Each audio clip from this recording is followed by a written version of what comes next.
Surface chemistry में 3 topic हमें पढ़ने हैं मेनली। सबसे पहला हमारा एड्सॉर्प्शन, दूसरा है कैटलिस्ट और तीसरा है कॉलोइडल सॉल्यूशन। अब सबसे पहली बात आती है कि सरफेस केमिस्ट्री वर्ड का मतलब क्या है। सबसे पहले हमें इसे वर्ड का मतलब भी पता होना चाहिए कि व्हाट इज सरफेस केमिस्ट्री, हमें क्यों पढ़ना है सरफेस केमिस्ट्री। तो देखो, जितने भी सॉलिड सरफेसेस होते हैं, ठोस पदार्थ के या ठोस किसी चीज के जो सरफेस हैं, उन सॉलिड सरफेस की हमें फिजिकल प्रॉपर्टीज, उनकी केमिकल प्रॉपर्टीज,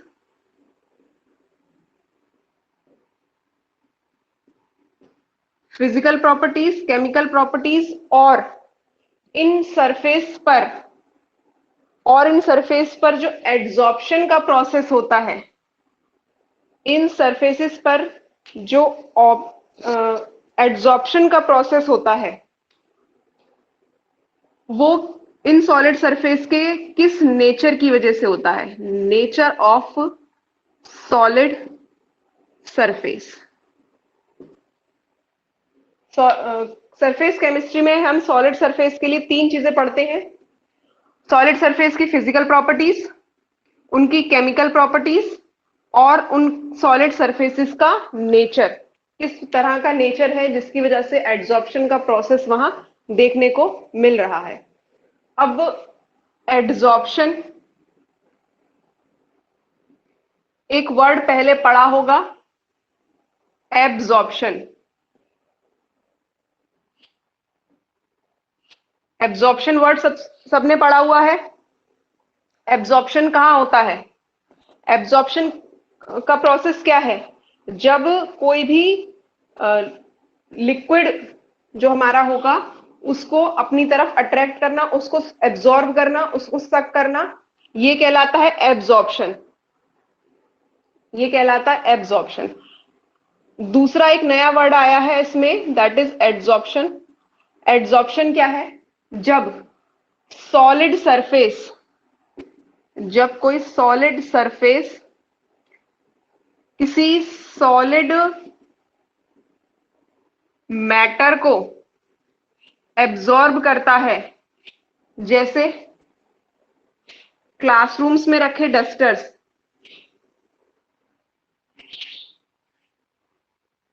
डस्टर का सरफेस कैसा होता है? सॉलिड। ये डस्टर आपका सॉलिड सरफेस है। इस पर चौक के जो पार्टिकल्स हैं, इस पर जो चौक के पार्टिकल्स हैं, ये भी सॉलिड है, डस्टर भी सॉलिड है। जब सॉलिड और सॉलिड मिलते हैं, जब सॉलिड और सॉलिड सब्सटेंसेस मिलते हैं, सॉलिड सरफेस पर किसी दूसरे सॉलिड मैटर आकर रुकता है, ये प्रोसेस कहलाता है आपका एडजॉर्प्शन। ये प्रोसेस कहलाता है एडजॉर्प्शन। अब इस एडजॉर्प्शन के प्रोसेस में 2 चीजें ध्यान में रखनी है। पहला, एडजॉर्बेट। पहला पॉइंट याद रखना है एडजॉर्बेट। दूसरा याद रखना है एब्जॉर्बेंट। अब ये एब्जॉर्बेट और एब्जॉर्बेंट क्या है? एब्जॉर्बेट और एब्जॉर्बेंट क्या है? एब्जॉर्बेट, इस चौक और डस्टर के एग्जाम्पल में चौक है, और एब्जॉर्बेंट है आपका डस्टर। मतलब कि अगर ये सरफेस है, सॉलिड सरफेस, ये क्या है आपका? एडजॉर्बेंट। और इसके चारों तरफ जो सॉलिड के पार्ट आकर चिपक रहे हैं, ये सॉलिड के पार्टिकल्स हैं आपके एडजॉर्बेट। एब्जॉर्बेंट और एब्जॉर्बेट क्लियर हो गया? What is absorbent? जिस सतह पर एब्जॉर्बेंट जिस सतह पर कोई भी दूसरा सॉलिड पार्टिकल आकर जुड़ रहा है, दैट इज एब्जॉर्बेंट। और जो पार्टिकल्स आकर चिपकता है, जुड़ता है इससे, दैट इज एब्जॉर्बेट। दोनों चीजें क्लियर हुई? व्हाट इज एब्जॉर्बेंट और एब्जॉर्बेट? ठीक। अब ये जो एब्जॉर्प्शन है, इसके टाइप्स देख लो, कितने टाइप का हो सकता है ये एब्जॉर्प्शन का process. Types of absorption. Number 1, physical absorption. Physical absorption में क्या होगा? फिजिकल एब्जॉर्प्शन में क्या होगा?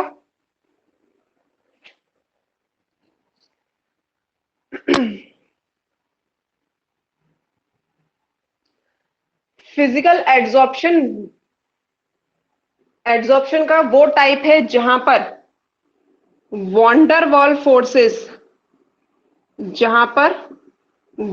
वॉल्स फोर्स आपका काम करता है। वो प्रोसेस जिसमें वॉन्डरवॉल फोर्सेस, और वॉन्डरवॉल फोर्सेस कैसे फोर्सेस होते हैं आपके? They are weak forces. तो जहां पर वीक फोर्स ऑफ अट्रैक्शन लगे, किन्हीं भी दो पार्टिकल्स के बीच, किन्हीं भी दो सॉलिड्स के बीच में जब वीक फोर्स ऑफ अट्रैक्शन हो, तो वहां आएगा फिजिकल एब्जॉर्प्शन। और वो वीक फोर्स ऑफ अट्रैक्शन क्या होगा? Van der Waals force. दूसरा है इसमें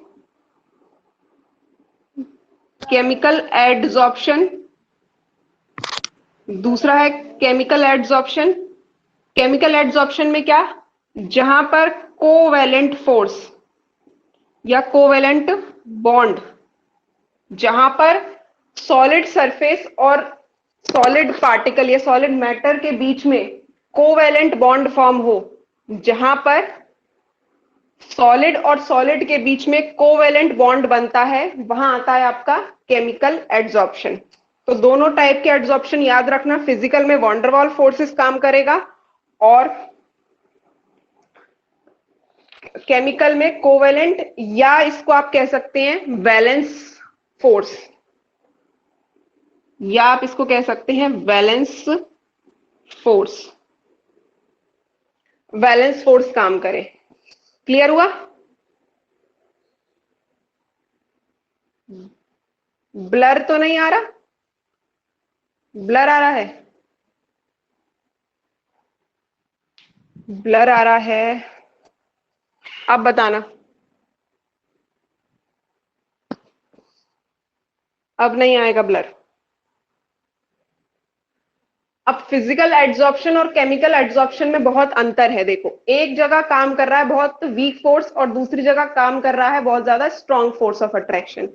एक बार वीक वॉन्डरवॉल फोर्सेस हैं और दूसरी बार स्ट्रॉन्ग बैलेंस फोर्स है यहां पर।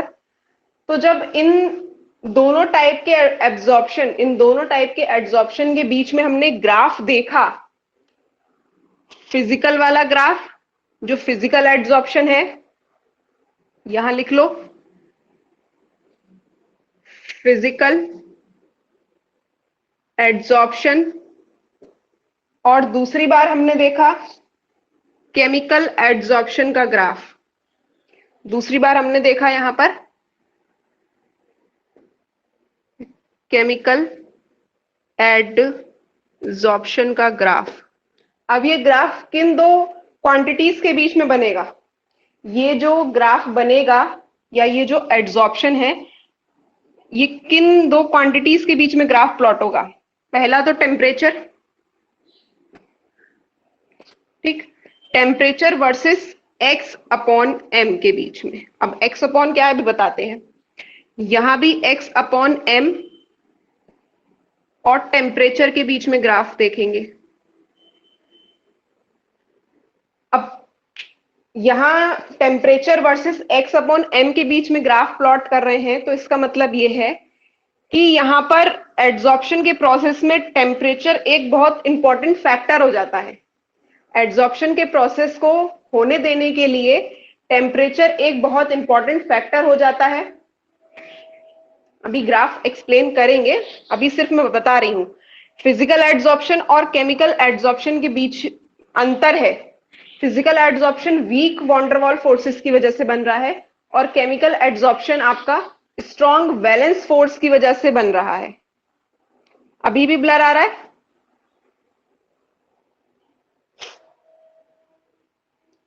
अभी भी ब्लर आ रहा है?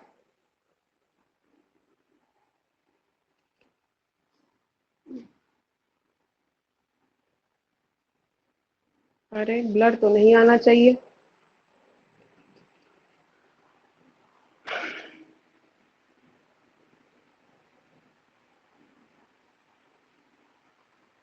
एक बार क्लास लीव करके फिर क्लास में एंटर करो।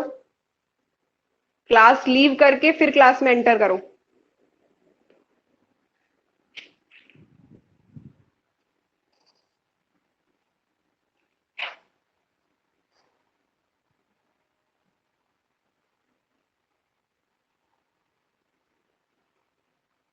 अब बताइए, ब्लर है? अभी भी ब्लर है क्या? सही तो रखा हुआ है कैमरा, थोड़ा अभी भी है।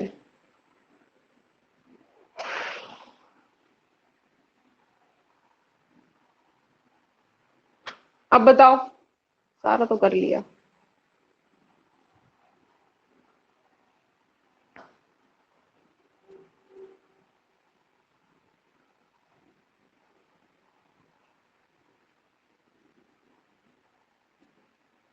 अब ठीक है?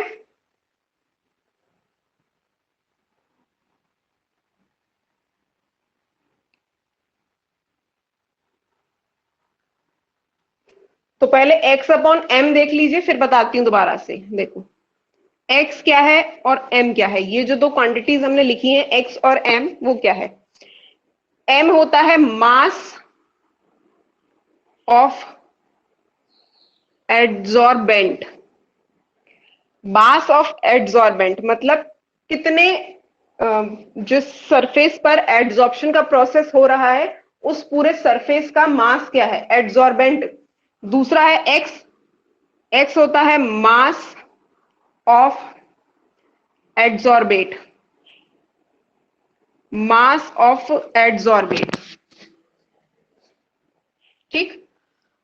अब फिजिकल एड्सॉर्प्शन और केमिकल एड्सॉर्प्शन के लिए जब हमने mass of absorbent upon mass और एब्जॉर्बेंट वर्सेस टेम्परेचर के बीच में ग्राफ खींचा, ओनली फॉर फिजिकल एब्जॉर्प्शन की बात कर रहे हैं अभी, सिर्फ फिजिकल एब्जॉर्प्शन को जब हमने देखा तो ये कुछ इस तरह का ग्राफ आया। अब ये ग्राफ हमें क्या शो कर रहा है? देखो, जब टेम्परेचर यहां कहीं था तो एड्सॉर्प्शन का प्रोसेस मैक्सिमम था, फिजिकल एड्सॉर्प्शन मैक्सिमम पर था, x अपॉन m। जैसे जैसे हमने टेम्परेचर बढ़ाया x अपॉन m का वैल्यू कम होता गया, और कम हुआ, और कम हुआ, और एक टाइम ऐसा आया जहां पर x अपॉन m की वैल्यू, x अपॉन m की वैल्यू यहां पर कांस्टेंट हो गई। x अपॉन m की वैल्यू इस पॉइंट पर आकर सपोज कांस्टेंट हो गई। टेम्परेचर कॉन्स्टेंटली हम इंक्रीज कर रहे हैं पर x अपॉन m की वैल्यू आपकी नहीं बढ़ रही है। मास ऑफ एब्जॉर्बेट और मास और एब्जॉर्बेंट के बीच का जो रेशियो है वो नहीं बढ़ रहा है। तो मतलब धीरे धीरे धीरे धीरे हमने फिजिकल एड्सॉर्प्शन के लिए टेम्परेचर को बढ़ाया, टेम्परेचर बढ़ाएंगे तो एड्सॉर्प्शन।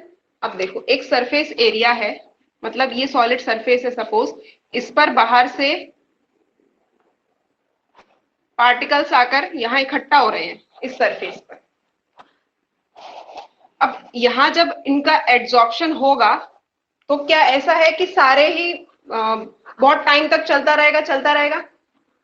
जैसे सपोज एग्जांपल लेते हैं हम, एक सॉलिड सरफेस लिया, कोई मेटल का सरफेस लिया हमने सॉलिड, और उस पर गैस आकर उस पर्टिकुलर मेटल का ऑक्साइड जमना शुरू हो जाता है। जैसे हमने कॉपर लिया, या हमने आयरन लिया तो उसका ऑक्साइड, आयरन ऑक्साइड या कॉपर ऑक्साइड जमना शुरू हो जाता है। ये टेम्परेचर डिफाइन होता है। हम टेम्परेचर बढ़ा रहे हैं कॉन्स्टेंटली किसी भी एड्सॉर्प्शन के प्रोसेस में। फिजिकल एड्सॉर्प्शन की बात हो रही है, अभी केमिकल एड्सॉर्प्शन पर हम नहीं आए। फिजिकल एड्सॉर्प्शन में हम कॉन्स्टेंटली टेम्परेचर बढ़ा रहे हैं, बढ़ाते जा रहे हैं और यहाँ पार्टिकल्स इकट्ठा हो रहे हैं। लेकिन एक पॉइंट ऐसा आएगा जहां पर बाहर से पार्टिकल्स इस सॉलिड सरफेस पर जमना बंद हो जाएंगे, इक्विलिब्रियम आ जाएगा। यहां पर इक्विलिब्रियम वाली पोजीशन आ जाएगी। क्यों? क्योंकि जितना सरफेस एरिया उस पर्टिकुलर मेटल सरफेस का था या किसी भी पर्टिकुलर सॉलिड सरफेस का वो जो सरफेस एरिया था, वहां पर जितना सरफेस एरिया उसका गिवन था, एक्सपोज था एयर से, वहां पर एड्सॉर्प्शन हो चुका है। अब और ज्यादा पार्टिकल्स आकर उस पर नहीं जुड़ सकते। x अपॉन m की वैल्यू फिक्स हो गई है। इससे ज्यादा इनके बीच में रेशियो डिफरेंस नहीं आ सकता। इससे ज्यादा इनके बीच में रेशियो नहीं घट या बढ़ सकता, भले ही हम टेम्परेचर को कितना भी इंक्रीज कर ले। भले ही हम टेम्परेचर को कितना भी इंक्रीज कर ले। केमिकल एड्सॉर्प्शन के लिए अगर हम देखें, हाँ, सरफेस ऑक्यूपाइड। केमिकल एड्सॉर्प्शन को अगर हम देखें तो ये इसका बेल शेप्ड या डोम शेप्ड ग्राफ आता है। अब ये बेल शेप्ड या डोम शेप्ड ग्राफ हमें क्या दिखा रहा है? यहां पर सपोज x अपॉन m की वैल्यू सपोज यहां 0 से स्टार्ट है। हमने एड्सॉर्प्शन के लिए टेम्परेचर को बढ़ाया और बढ़ाया, x अपॉन m की वैल्यू बढ़ी और x अपॉन m की वैल्यू बढ़ी और यहां इस पॉइंट पर आकर मैक्सिमम हो गई। इस पॉइंट पर आकर वैल्यू हो गई आपकी मैक्सिमम। अब x अपॉन m की वैल्यू यहां मैक्सिमम पे आने के बाद फिर घटना शुरू हुई, कम होना शुरू हुई, कम हुई और कम हुई और यहां आकर इस सरफेस, इस वाले x कोऑर्डिनेट के साथ ये फ्लैट हो गई। मतलब केमिकल एड्सॉर्प्शन में हम देख रहे हैं कि यहां से ग्राफ जब बढ़ना शुरू हुआ तो x अपॉन m की वैल्यू, जब ग्राफ बढ़ना शुरू हुआ मतलब x अपॉन m की वैल्यू और टेम्परेचर बढ़ने के साथ x अपॉन m की वैल्यू टेम्परेचर बढ़ने के साथ बढ़ रही है। और एक पॉइंट यहां ऐसा आएगा, एक पॉइंट यहां टेम्परेचर और x अपॉन के m के बीच में वो मैक्सिमम वैल्यू आएगी कि इसके इस पॉइंट के बाद, एक फिक्स्ड वैल्यू के बाद, एक फिक्स्ड टेम्परेचर के बाद x अपॉन m का रेशियो आपका नहीं बढ़ेगा। एक फिक्स टेम्परेचर के बाद x अपॉन m का जो वैल्यू है वो नहीं बढ़ेगी। और टेम्परेचर बढ़ाया हमने तो देखा कि x अपॉन m की वैल्यू का ग्राफ ये कम होना शुरू हुआ।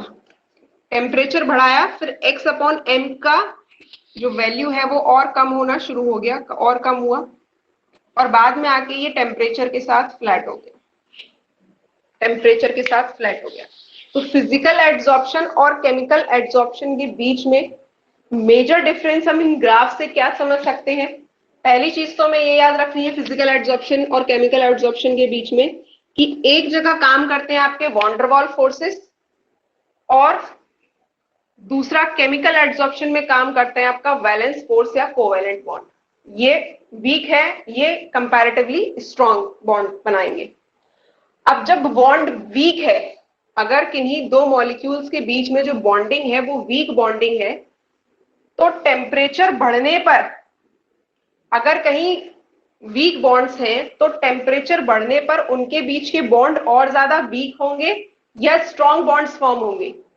अगर हम टेम्परेचर बढ़ा रहे हैं किसी भी एड्सॉर्प्शन में या किसी भी केमिकल प्रोसेस में, मान लीजिए अगर हम कहीं टेम्परेचर को बढ़ाते हैं तो वहां पर मॉलिक्यूल्स के बीच में या एटम्स के बीच में जो फोर्स ऑफ अट्रैक्शन होता है वो बढ़ता है या कम होता है?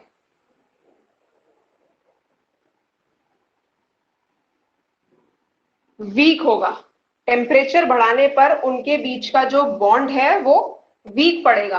उसके मॉलिक्यूल्स के बीच जो फोर्स ऑफ अट्रैक्शन है वो फोर्स ऑफ अट्रैक्शन कम होगा और मॉलिक्यूल्स आपके दूर दूर जाने लगेंगे। तो यहाँ फिजिकल एड्सॉर्प्शन वाले ग्राफ में हम देख रहे हैं कि जैसे जैसे हम टेम्परेचर बढ़ा रहे हैं, इस x अपॉन m की वैल्यू, इस x अपॉन m की वैल्यू कॉन्स्टेंटली डिक्रीज हो रही है। x अपॉन m की वैल्यू यहां कॉन्स्टेंटली डिक्रीज हो रही है, मतलब टेम्परेचर पर एड्सॉर्प्शन बिल्कुल निर्भर करेगा, बिल्कुल ये एक इंपॉर्टेंट फैक्टर है। और जब भी हम एड्सॉर्प्शन के प्रोसेस में टेम्परेचर को बढ़ाते हैं, जब भी हम एड्सॉर्प्शन के प्रोसेस में टेम्परेचर को बढ़ाते हैं, तो x अपॉन m का वैल्यू, x अपॉन m का वैल्यू आपका डिक्रीज होगा। और ये सबसे ज्यादा डिक्रीज कब होता है? फिजिकल एड्सॉर्प्शन के बीच में। पर केमिकल एड्सॉर्प्शन की बात करें तो यहां पर टेम्परेचर ही x अपॉन m की वैल्यू को एकदम से राइज करेगा, एकदम से बढ़ाएगा, और मैक्सिमम वैल्यू अटेन करने के बाद में, यहां पीक आने के बाद ये एकदम से x अपॉन m की वैल्यू को कम करेगा, एकदम से x अपॉन m की वैल्यू को क्या करता है? ये कम करता है। क्लियर हुआ? तो हमने क्या देखा इस सरफेस केमिस्ट्री में? हमने पढ़ा आज एड्सॉर्प्शन का, एड्सॉर्प्शन का प्रोसेस को हमने समझा, एड्सॉर्प्शन क्या है, इसके टाइप्स क्या है। सबसे पहले हमें इस सरफेस केमिस्ट्री वर्ड का मतलब मालूम होना चाहिए। सरफेस केमिस्ट्री डील्स करता है सॉलिड सरफेस से। सरफेस केमिस्ट्री में हम सिर्फ सॉलिड सरफेस की प्रॉपर्टीज को पढ़ते हैं। सॉलिड सरफेस की प्रॉपर्टीज क्या क्या हो सकती हैं? उसकी फिजिकल प्रॉपर्टी, उसकी केमिकल प्रॉपर्टी, और उस सॉलिड सरफेस का नेचर, उस सॉलिड सरफेस का नेचर। मतलब वहां पर किसी सॉलिड सरफेस पर एड्सॉर्प्शन का प्रोसेस बहुत ज्यादा होगा और किसी सॉलिड सरफेस पर एड्सॉर्प्शन का प्रोसेस कंपैरेटिवली कम रहेगा। ठीक? और एड्सॉर्प्शन होता क्या है? तो एड्सॉर्प्शन वो प्रोसेस है जहां पर किसी भी सॉलिड सरफेस पर कोई दूसरा सॉलिड मैटर, कोई दूसरा सॉलिड मटेरियल आकर जुड़ता है। ये कहलाता है आपका एड्सॉर्प्शन का प्रोसेस। जैसे चौक और डस्टर का एग्जांपल मैंने यहां दिया कि डस्टर के ऊपर आपके चौक के पार्टिकल्स आकर जुड़ते हैं, चिपक जाते हैं। डस्टर भी आपका सॉलिड है और चौक के पार्टिकल्स भी सॉलिड है। तो सॉलिड सॉलिड के बीच में जो इंटरेक्शन होता है दैट कम्स अंडर एड्सॉर्प्शन। अब एड्सॉर्प्शन में ये जो डस्टर है और चौक है, इसको हम क्या कहेंगे? दो अलग अलग चीजें हैं। तो ये डस्टर सॉलिड सरफेस, ये क्या कहलाएगा? आपका एड्सॉर्बेंट। डस्टर क्या कहलाएगा? आपका एड्सॉर्बेंट। और जो चौक के पार्टिकल्स उस पर आकर जुड़ रहे हैं that are adsorbate, that are adsorbate. अब ये एड्सॉर्प्शन जो है वो दो टाइप का होता है मेनली, एक आपका होगा फिजिकल और एक आपका होगा केमिकल। ये जो चौक डस्टर वाला मैंने एग्जांपल दिया है, ये आपका फिजिकल एड्सॉर्प्शन आएगा। ये फिजिकल एड्सॉर्प्शन का एग्जांपल है। आप कहोगे कि कैसे फिजिकल एड्सॉर्प्शन का एग्जांपल है? तो देखो, क्लास में जब हम डस्टर और चौक को यूज करते हैं तो बोर्ड को रफ करने के बाद उसके सरफेस पर जब चौक के पार्टिकल्स आकर चिपक जाते हैं तो उसको हम, अगर हम इस तरह से झाड़ दें तो वो सारे चौक के पार्टिकल्स नीचे गिर जाएंगे। तो जब वो चौक के पार्टिकल्स इस डस्टर से हम झाड़कर नीचे गिरा रहे हैं तो ये हमें क्या शो कर रहा है? ये हमें शो कर रहा है कि यहाँ पर वीक वॉन्डरवॉल फोर्सेस हैं, यहाँ पर बहुत ही वीक वॉन्डरवॉल फोर्सेस हैं। अब जब हम किसी चीज को मारते हैं, जैसे ये पेन है ये आपका, और इसको मैं अपने इस पाम सरफेस पर कॉन्स्टेंटली मारूं, तो आप देखोगे कुछ टाइम बाद मेरा ये जो आपका पाम वाला सरफेस है ये हीट अप होने लगेगा। कॉन्स्टेंटली आप मारते जाओगे तो थोड़े टाइम बाद तो ये गर्म हो जाएगा।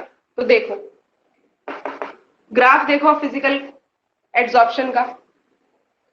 टेम्परेचर बढ़ाने पर, टेम्परेचर को इंक्रीज करने पर x अपॉन m की वैल्यू कम हो रही है। जब मैं डस्टर को किसी दूसरे सॉलिड सरफेस पे या डस्टर को जब मैं झाड़ती हूं तो उसमें से चौक के पार्टिकल्स आकर नीचे गिरने लगते हैं। क्यों? क्योंकि यहां पर हम देख रहे हैं पहली चीज तो वॉन्डरवॉल फोर्सेस, दूसरा मैंने एग्जांपल दिया जब इस मार्कर को मैं अपने पाम सरफेस पर कॉन्स्टेंटली मारूंगी तो यहाँ पर ये थोड़ी देर बाद गर्म होने लगेगा, रेड हो जाएगा। अब यहाँ पर तो दो बिल्कुल सॉलिड सरफेस है, ये भी सॉलिड है और ये पाम भी सॉलिड है। अब अगर चॉक डस्टर के एग्जांपल में ही जाएं तो जब हम उसको डस्टर को बार बार मारेंगे तो आप थोड़ी देर बाद महसूस करोगे कि उसका सरफेस, बहुत देर तक मारते जाओ, ठीक, क्योंकि सॉलिड वीक वॉन्डरवॉल फोर्सेस है। अगर यहाँ पर थोड़ा सा हम वॉन्डरवॉल फोर्सेस को थोड़ा सा इंक्रीज कर दें, हल्का सा इंक्रीज करते, पर वो आए वॉन्डरवॉल फोर्सेस की कैटेगरी में ही, तो आप देखोगे कि टेम्परेचर बढ़ने पर, टेम्परेचर को बढ़ाने पर ये x अपॉन m की वैल्यू आपकी कम हो जाएगी, x अपॉन m की वैल्यू कम हो जाएगी। तो ये चॉक डस्टर का एग्जांपल आपका कंप्लीटली आता है फिजिकल एड्सॉर्प्शन के अंदर। दूसरा चीज आते हैं हम केमिकल एड्सॉर्प्शन पर। केमिकल एड्सॉर्प्शन पर कैसे हम यहाँ पर कौन सा एग्जांपल सूट हो सकता है, तो देखो, हम अपने क्लॉथ्स पर डाई कराते हैं, कपड़ों पर डाई कराते हो, दुपट्टा डाई कराते हो, या कोई भी आप क्लॉथ का छोटा सा पीस आप डाई करा रहे हो, तो वो डाई जो होती है ये भी आपका एड्सॉर्प्शन के प्रोसेस में आता है। डाई जब कपड़े पर की जाती है, कपड़े को रंगा जाता है, ये भी केमिकल एड्सॉर्प्शन का एग्जांपल है। कैसे, आपने कोई व्हाइट क्लॉथ लिया, उसको आपने डाई कराया, तो वो क्लॉथ सॉलिड, डाई उसमें अब डालेंगे दैट इज ऑल्सो सॉलिड, या लिक्विड भी हो सकता है, गैस भी हो सकता है। गैस डाई के कॉन्सेप्ट में नहीं आएगा, किसी सॉलिड सरफेस पर, किसी मेटल पर जब गैस आकर जमती है तो उस पर, तो ये जो वेट होता है, ये जो होगा, ये आपका सॉलिड, कहीं कहीं लिक्विड भी आएगा और गैस भी आएगा।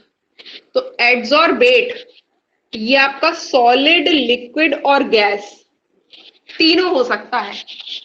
केमिकल एड्सॉर्प्शन के एग्जांपल में सॉलिड और लिक्विड, लिक्विड क्या होगा, डाई का सॉल्यूशन आपका लिक्विड कहलाएगा।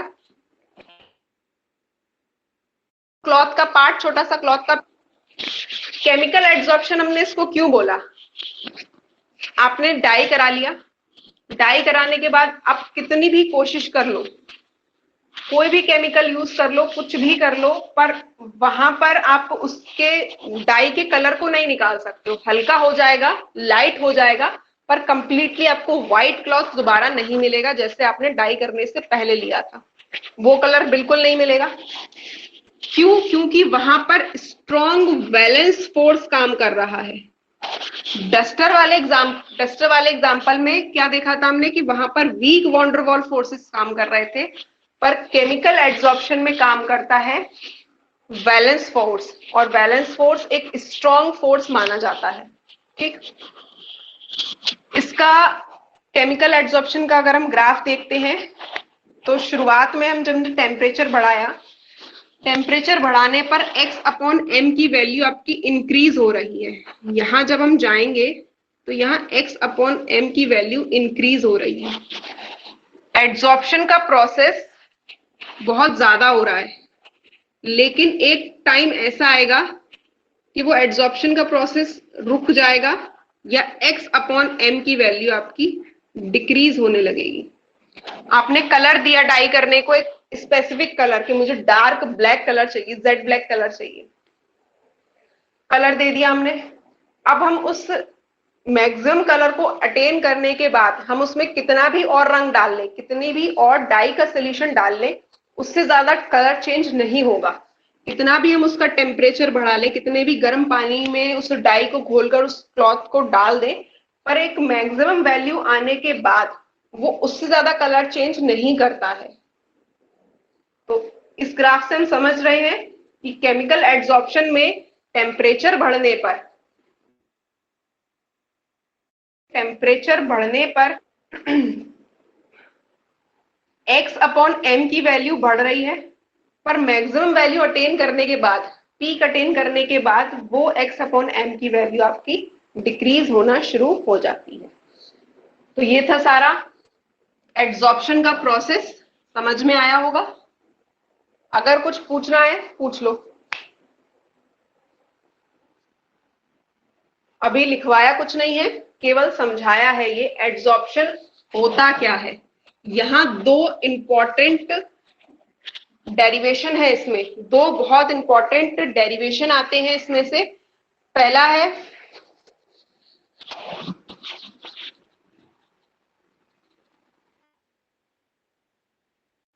फ्रॉन्ड्रिच का आइसोथर्मल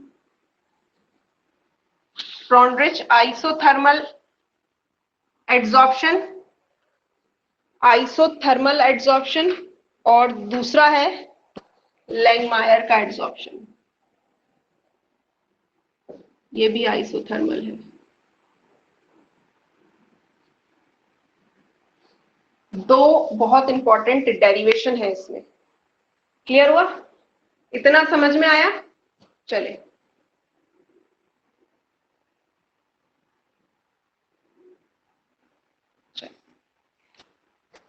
तो जो नेक्स्ट टॉपिक हमने शुरू किया है, adsorption of gases on solid surface. Solid surface पर गैसेस का एड्सॉर्प्शन कैसे होता है? अब गैसेस का जब एड्सॉर्प्शन होगा किसी भी सॉलिड पर, स्पेसिफिकली हम यहाँ मेटल्स को लेकर बहुत अच्छे समझ सकते हैं कि किसी भी मेटल पर उसी के ऑक्साइड जमने लगते हैं। ऑक्साइड क्यों जमने लगते हैं? क्योंकि वहां पर गैसेस का एड्सॉर्प्शन होने लगता है। अब जब गैसेस का एड्सॉर्प्शन किसी भी सॉलिड सरफेस पर होगा तो वो मेनली 6 फैक्टर्स पर डिपेंड करेगा। ये 6 फैक्टर्स लिखे हुए हैं। सबसे पहला है नेचर ऑफ गैस।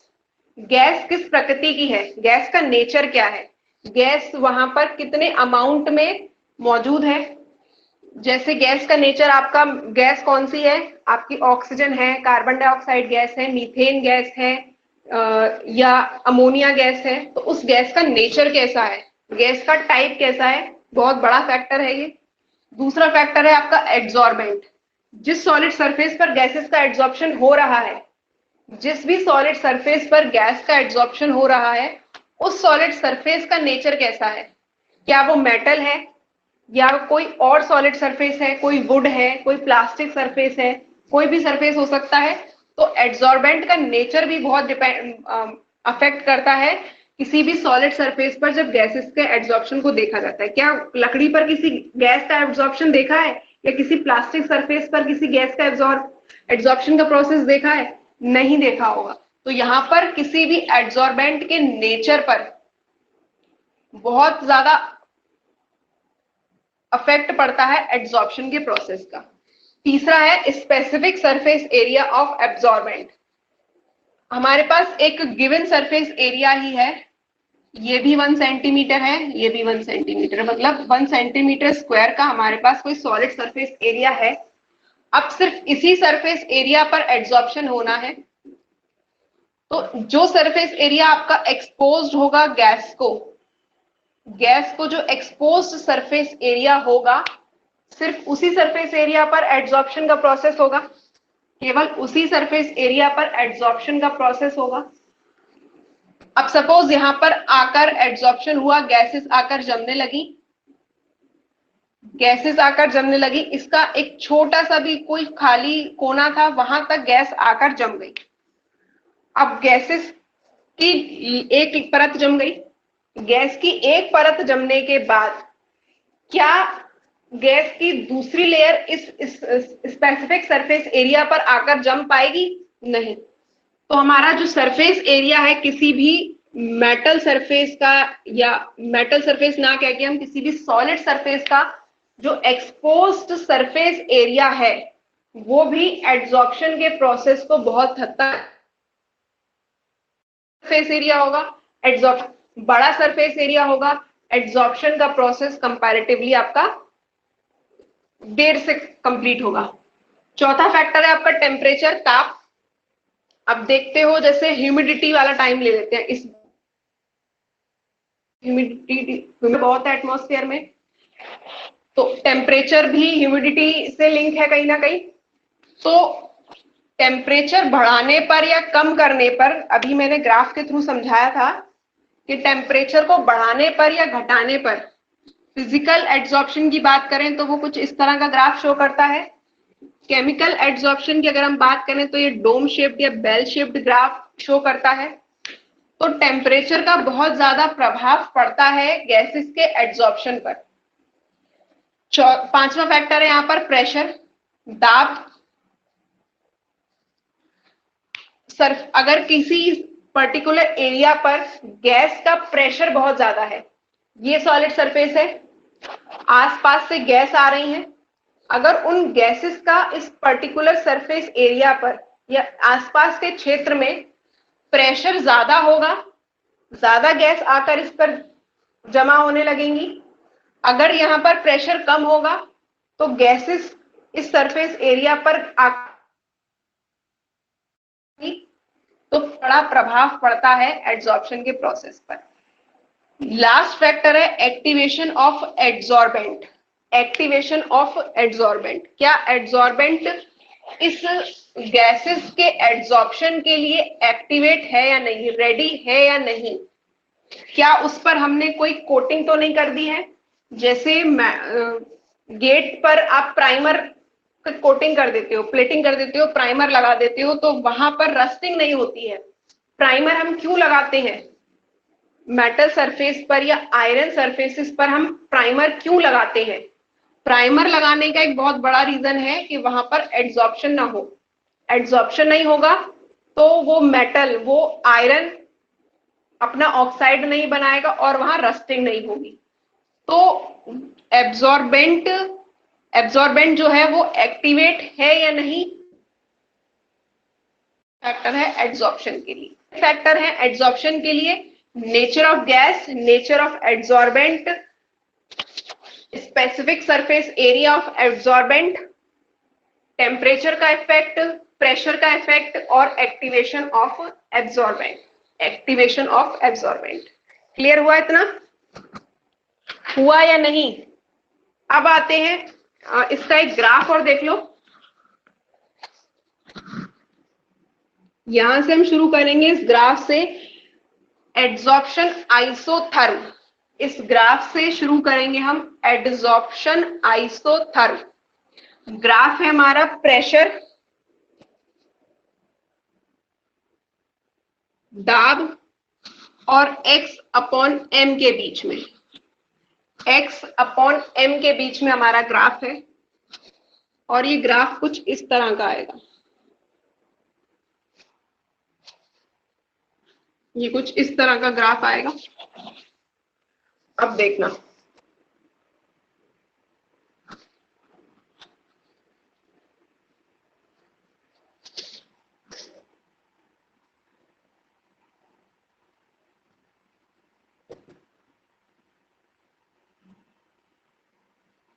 सैचुरेट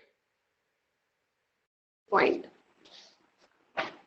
अब ये ग्राफ हमें क्या शो कर रहा है, क्या समझ में आ रहा है इस ग्राफ से। x अपॉन m और प्रेशर के बीच में हमारा ये ग्राफ है, x अपॉन m और प्रेशर के बीच में ग्राफ है। इस ग्राफ के लिए लिख लो variation of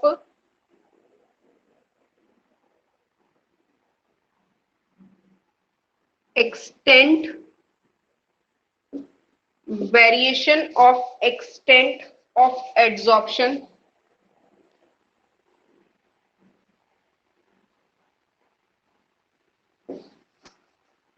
with pressure।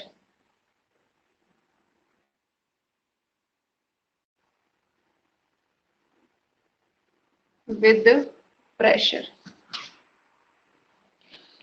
Adsorption के प्रोसेस में अलग अलग वेरिएशंस, वो वेरिएशंस किसके थ्रू, प्रेशर की वजह से। देखो यहां से हमारा ग्राफ स्टार्ट है, इस पॉइंट पर x अपॉन m के पास कोई वैल्यू रहा होगा, ये हमारा 0, यहां suppose 1 I value, just let कर रहे हैं हम, और यहां प्रेशर भी हमारा 1 आया। अब देखिए हमने प्रेशर बढ़ाया, प्रेशर को इंक्रीज किया, x अपॉन m की वैल्यू इंक्रीज हुई। प्रेशर बढ़ने पर x अपॉन m की वैल्यू इंक्रीज होने का मतलब क्या है कि हमारा एड्सॉर्प्शन का प्रोसेस बढ़ रहा है। एड्सॉर्प्शन का प्रोसेस बढ़ा और बढ़ा, प्रेशर के साथ और बढ़ता गया, प्रेशर बढ़ाया और एड्सॉर्प्शन बढ़ा, पर यहां पर आकर ये ग्राफ फिर फ्लैट होने लगा, यहां से ग्राफ फ्लैट होने लगा। मतलब प्रेशर तो हम बढ़ा रहे हैं पर x अपॉन m की वैल्यू आपकी इंक्रीज नहीं हो रही है। x अपॉन m की वैल्यू यहां आकर फिक्स हो गई। इस पॉइंट से ज्यादा x अपॉन m की वैल्यू नहीं बढ़ रही है। तो मैंने अभी एग्जांपल दिया था कि अगर ये कोई सरफेस एरिया है सॉलिड का और इस पर गैसेस आकर एड्सॉर्प्शन का प्रोसेस कर रही हैं, यहां पर आकर जम रही हैं, प्रेशर ज्यादा है, बहुत जल्दी से एड्सॉर्प्शन होगा, पर यहां आ जाता है हमारा तीसरा फैक्टर सरफेस एरिया का। सरफेस एरिया एक बहुत बड़ा फैक्टर है कि अगर एक बार किसी गैस की एक लेयर जम गई, अगर किसी मेटल सरफेस पर किसी गैस की लेयर आकर जम गई, उसके बाद हम कितना भी प्रेशर लगा लें, हम कितना भी प्रेशर इंक्रीज कर लें, x अपॉन m की वैल्यू इस पॉइंट से ज्यादा आपकी नहीं बढ़ेगी।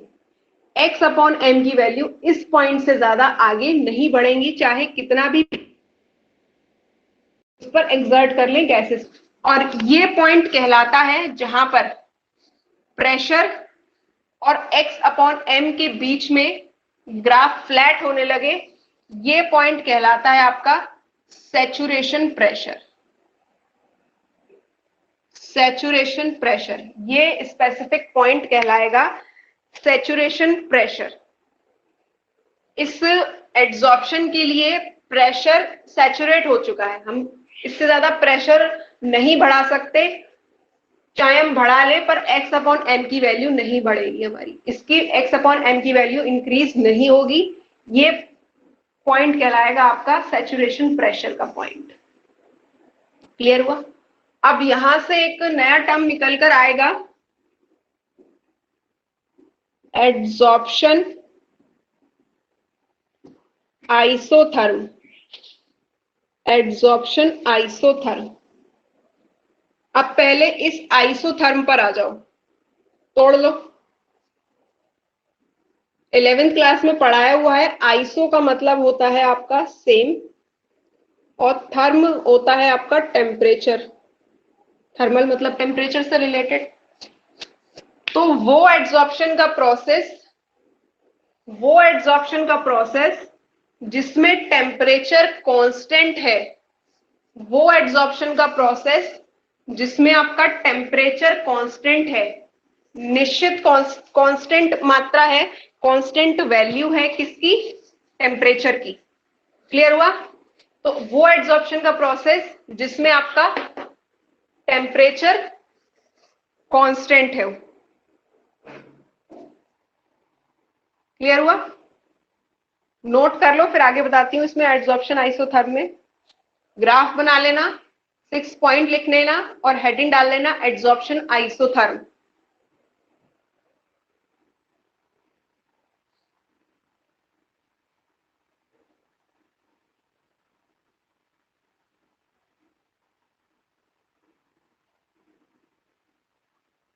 हो जाए तो डन लिखिएगा।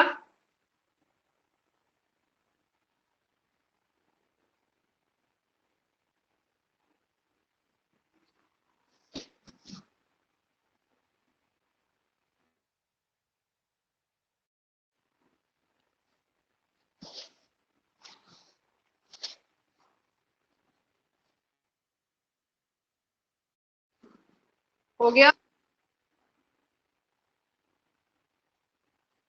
यशवी और पल्लवी, जल्दी करो जल्दी।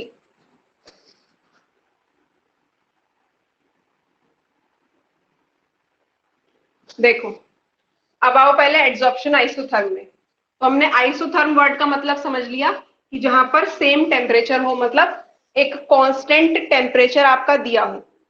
तो एड्सॉर्प्शन आइसोथर्म में हम देखते हैं relation between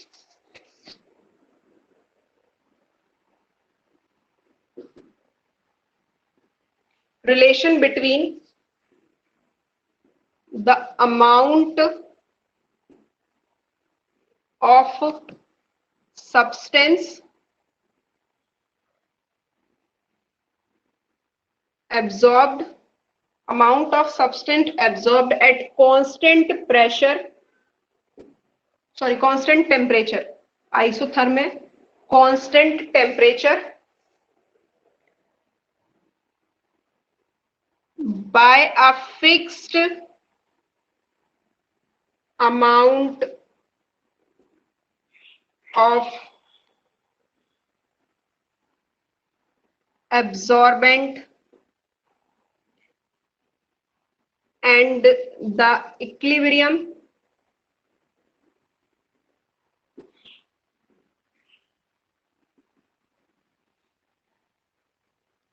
pressure or concentration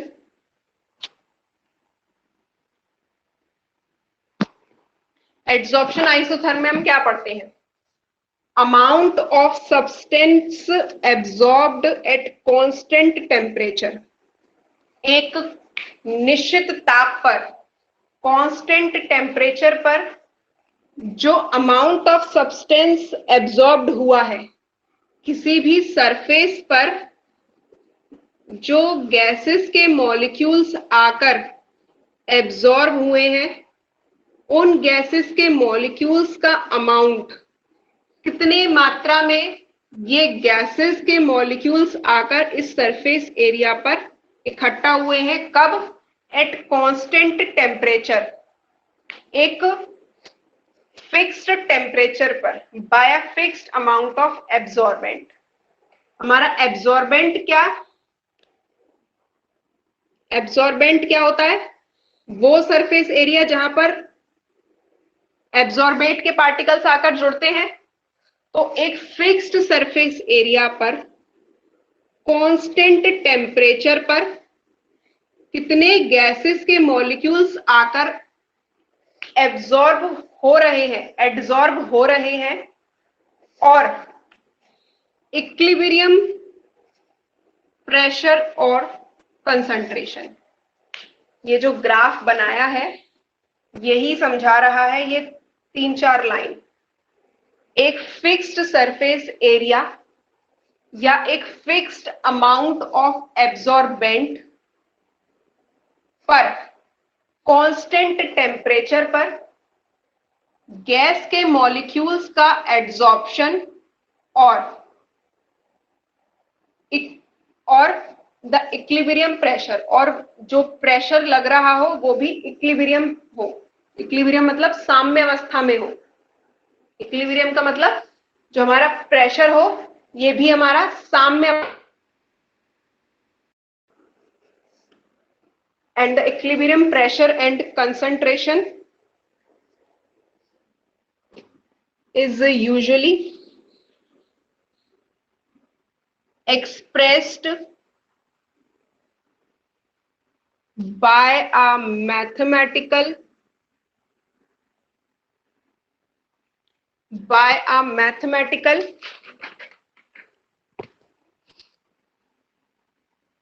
relation between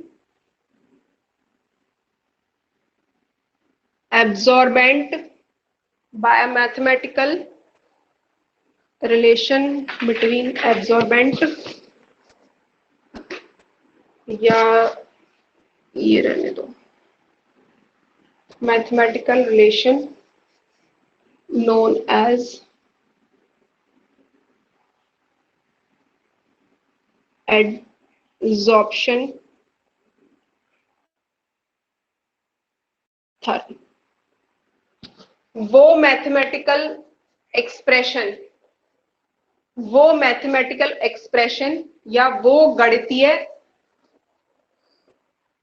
relation या वो गणितीय फॉर्मूला, सिंपल वर्ड्स में वो फॉर्मूला जो हमें बता रहा हो कि एक फिक्स्ड सरफेस एरिया पर फिक्स्ड टेम्परेचर पर जो गैस के मॉलिक्यूल्स का अमाउंट यहां आकर एब्जॉर्ब हो रहा है, वो गैस के अमाउंट में और इक्विलिब्रियम पर प्रेशर और कंसंट्रेशन के बीच में क्या रिलेशन है। मैंने अभी 2 डेरिवेशन के नाम बताए थे, एक था फ्रॉन्ड्रिच का और दूसरा था लैंगमायर का। ये भी आइसोथर्म पर बताया था और ये भी आइसोथर्म पर बताया था। तो ये दोनों फॉर्मूलाज हमें एड्सॉर्प्शन आइसोथर्म के प्रोसेस को समझाते हैं। इन दोनों डेरिवेशन से हम निकालेंगे एड्सॉर्प्शन आइसोथर्म। एड्सॉर्प्शन आइसोथर्म क्या होता है कि एक फिक्स्ड सरफेस एरिया पर फिक्स्ड टेम्परेचर पर गैस के मॉलिक्यूल्स का अमाउंट, गैस के मॉलिक्यूल्स का कितना अमाउंट आकर एब्सॉर्ब होगा, गैस के मॉलिक्यूल्स का कितना अमाउंट आकर एब्सॉर्ब होगा। क्लियर हुआ? अब ये दोनों डेरिवेशन करेंगे हम कल की क्लास में, दोनों डेरिवेशन करेंगे कल की क्लास में, या एक एक करके ही करेंगे, एक साथ दोनों डेरिवेशन नहीं करेंगे, एक कल की क्लास में करेंगे और एक उसके बाद करेंगे। ठीक, सारा समझ में आया? कोई परेशानी तो नहीं है? चलो।